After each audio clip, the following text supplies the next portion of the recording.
জামাত শিবির তারা এখন নিজেদেরকে জুলাইয়ের মাস্টারমাইন্ড হিসেবে দাবি করে প্রকৃতপক্ষে শহীদদের সাথে এক ধরনের প্রহসন করছে। অন্যদিকে আরেকটি দল আছে জামাত ইসলাম, তারা নিজেদেরকে এখন জুলাইয়ের মাস্টারমাইন্ড হিসেবে দাবি করে।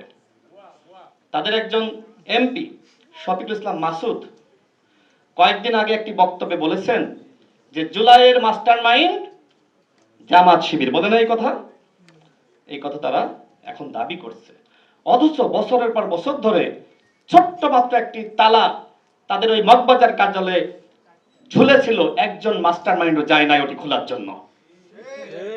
গিয়েছে তো জুলাইয়ের মাস্টারমাইন্ড মূলত শহীদেরা।